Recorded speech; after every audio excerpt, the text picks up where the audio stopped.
Bonjour à tous, aujourd'hui je vous montre comment changer des rétros sur une R6F.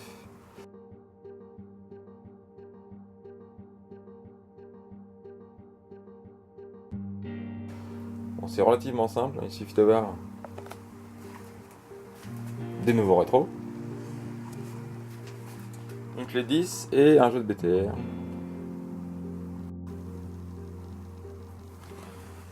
Donc je prends ma BTR de 4 afin de démonter les 3 vis.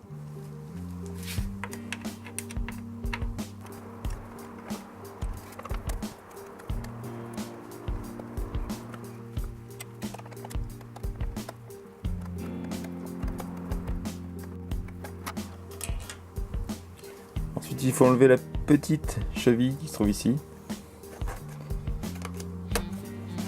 pour pouvoir déclipser le capot.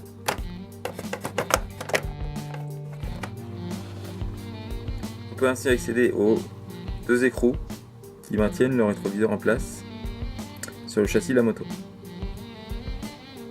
Je le trouve juste après. Donc voici la fixation qui tient donc par deux écrous. Le seul problème de ce type de rétroviseur, donc celui d'origine, c'est qu'il est un peu court et on ne voit pas bien derrière. Donc ce modèle, trouvé sur AliExpress, a un bras un petit peu plus long, qui permet de déporter et de ne pas avoir les coups dans les rétros. J'ai choisi une finition qui ressemble à du carbone mais qui n'en est pas. Ici on voit bien la différence de longueur entre les deux bras des deux rétros. À gauche celui d'origine, à droite celui que je viens d'acheter. Donc au niveau du tarif, un rétro d'origine chez Kawasaki ça coûte une cinquantaine d'euros quand même, un seul.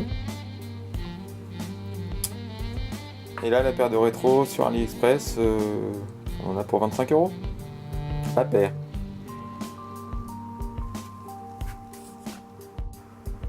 Donc pour récupérer la fixation du rétro d'origine, il suffit d'enlever la petite pastille qui cache le boulon.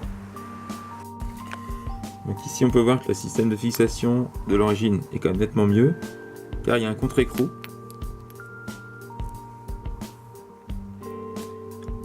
qui permet notamment de bouger le rétro sans devoir tout dévisser. Ici on a simplement un trou oblong avec un écrou.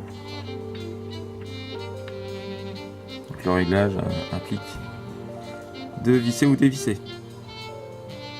C'est nettement moins pratique. Après, il n'y a plus qu'à le replacer dans l'emplacement prévu.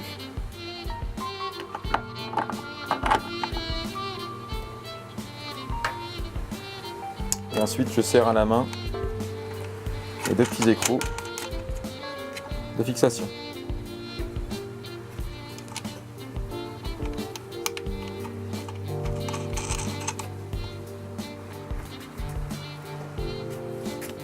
Un petit coup de piquet pour terminer.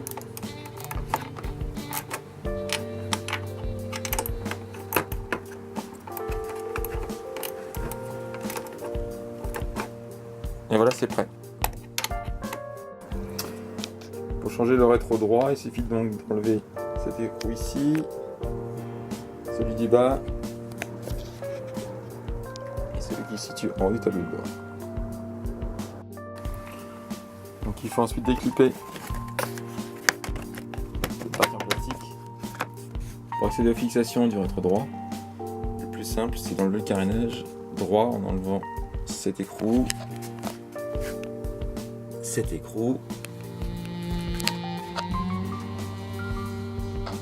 clip, ce clip et le clip du fond. Sans oublier les deux clips en dessous des carénages.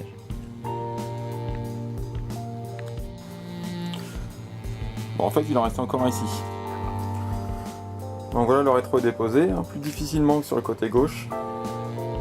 Ouais, mais on veut le carénage juste pour enlever le rétro. C'est nettement plus long.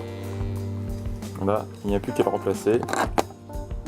Remettre les deux écrous en place et fixer. Donc voilà, le rétro droit est monté. Il ne reste plus qu'à remonter le carénage en faisant la procédure inverse, c'est-à-dire remettre le carénage, repositionner les clips de façon à ce qu'ils puissent faire leur action et revisser. Donc pour remettre le carénage, j'ai d'abord commencé par remettre la patte qui était juste ici. Et ensuite, on peut passer ces parties des clips qui vont là. Donc, moi j'ai une protection RG, donc il faut que j'arrive à la passer à l'intérieur de l'ouïe d'aération. Ensuite, j'ai remis un boulon pour que ça tienne. Je n'ai plus qu'à visser le reste et remettre le clip. Et donc ensuite je remets les boulons qui tiennent la petite partie d'habillage, donc ici, là, et sur le dessus du tableau plat. Je pourrais ensuite faire pareil de l'autre côté avec les 3 boulons à remettre. Donc voilà, j'espère que ce tutoriel vous a plu. Si c'est le cas, n'hésitez pas à commenter, laisser un pouce bleu et pourquoi pas vous abonner. Allez, tchuss!